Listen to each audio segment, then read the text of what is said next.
한쪽은 나라를 되찾기 위해 서울의 땅을 팔았습니다. 다른 쪽은 나라를 일본에 넘기는데 협력하고 땅을 받았습니다. 그리고 1945년 해방이 찾아왔습니다.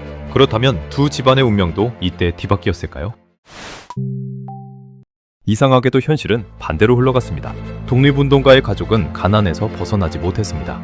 친일로 얻은 땅과 지위는 해방 뒤에도 상당 부분 남았습니다. 도대체 어디서부터 잘못된 걸까요? 대표적인 집안이 이회영 일가입니다. 이회영과 여섯 형제는 서울에 있던 막대한 재산을 팔았습니다. 가족들과 함께 만주로 떠나 신흥 무관학교를 세웠죠. 목표는 하나였습니다. 일본과 싸울 독립군을 키우는 것이었습니다. 학교를 운영하려면 돈이 필요했습니다. 독립군이 먹고 잘 곳도 마련해야 했죠. 가져간 재산은 빠르게 사라졌습니다. 이회영은 일본 경찰에 붙잡힌 뒤 고문 끝에 숨졌습니다. 가족들은 중국 곳곳을 떠돌며 가난을 견뎌야 했습니다. 독립운동가 가족이 잃은 것은 집과 땅만이 아니었습니다. 가장이 감옥에 가면 가족의 수입이 끊겼습니다. 자녀들은 학교를 그만두고 생계에 뛰어들었습니다. 고향에 떠난 가족은 이웃과 친척의 도움도 받기 어려웠죠. 재산도 없고 학력도 없고 안정적인 직업도 없었습니다. 이 상태에서 해방을 맞았습니다. 나라를 되찾았다고 팔아버린 땅이 돌아오는 것은 아니었습니다. 감옥에서 보낸 시간도 되돌릴 수 없었죠. 독립운동의 대가는 다음 세대까지 이어졌습니다. 반대편에서는 완전히 다른 일이 벌어졌습니다. 일본은 식민통치에 협력한 사람에게 큰 보상을 줬습니다.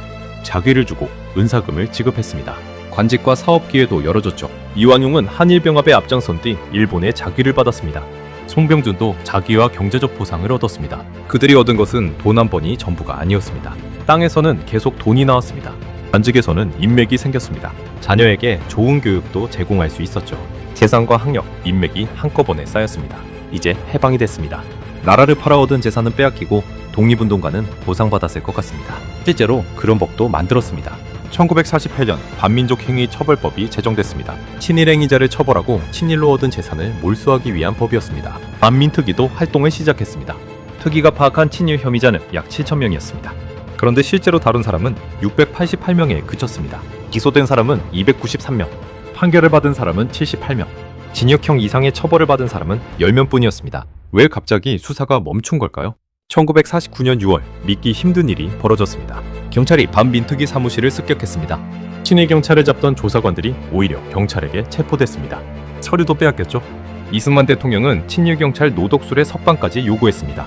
새 정부는 경찰과 행정조직을 빠르게 운영하려 했습니다. 그러면서 일제 때 이러던 경찰과 관료를 다시 불러들였습니다. 일본 경찰 밑에서 독립운동가를 잡던 사람이 해방된 나라의 경찰로 돌아온 겁니다. 반민특위는 결국 무너졌습니다. 1951년에는 법까지 사라졌습니다. 친일 재산 몰수도 함께 멈췄습니다. 이 순간 두 집안의 출발선이 굳어졌습니다. 독립운동가 가족에게는 팔아버린 집과 중단된 교육이 남았습니다. 친일 세력에게는 땅과 경력, 인맥이 남았습니다. 시간이 흐르자 차이는 더 커졌습니다. 땅은 건물이 됐습니다.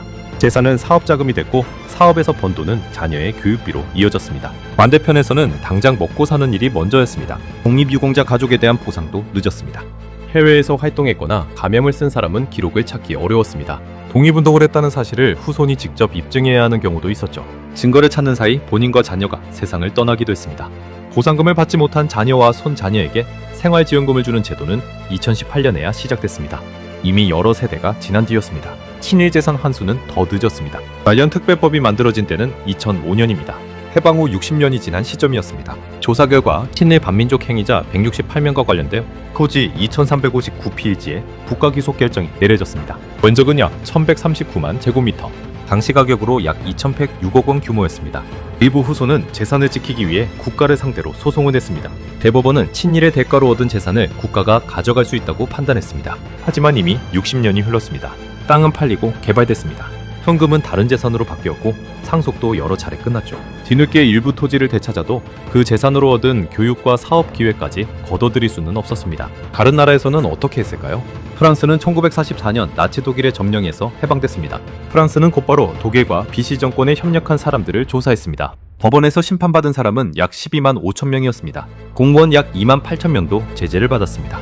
일부는 직업과 연금까지 잃었습니다. 노르웨이는 1945년 나치 독일의 정령에서 벗어났습니다. 점령 세력에 협력한 사람을 처벌하고 빼앗긴 부동산은 원래 주인에게 돌려줬습니다. 신나치 활동을 한 유명 작가 크누트 함순도 거액의 배상금을 물었습니다. 두 나라는 해방 직후 처벌과 재산 정리를 시작했습니다. 반대로 폴란드에서는 다른 일이 벌어졌습니다. 폴란드도 나치 독일의 점령에서 벗어났습니다. 그러나 고 소련의 영향 아래 공산 정권이 들어섰습니다. 독일군과 싸웠던 폴란드 국내군 대원들은 새 정권의 적이 됐습니다. 일부는 체포되고 고문당했습니다. 감옥에 갇히거나 처형된 사람도 있었습니다. 저항운동가의 운명을 결정한 것은 해방 그 자체가 아니었습니다. 해방 뒤 누가 권력을 잡고 어떤 제도를 만들었느냐가 더 중요했습니다. 한국은 친일 세력을 정리해 결정적인 시기를 놓쳤습니다. 독립운동가 가족에 대한 지원도 늦었습니다. 친일 재산을 되찾기 시작했을 때는 이미 60년이 흘러 있었습니다. 한쪽 집안에는 나라를 위해 팔아버린 땅이 있었습니다. 다른 집안에는 나라를 넘기며 얻은 땅이 있었습니다. 해방은 같은 날 찾아왔습니다. 하지만 두 집안의 출발선은 그날 바뀌지 않았습니다. 오늘 영상은 여기까지입니다. 시청해주셔서 감사합니다.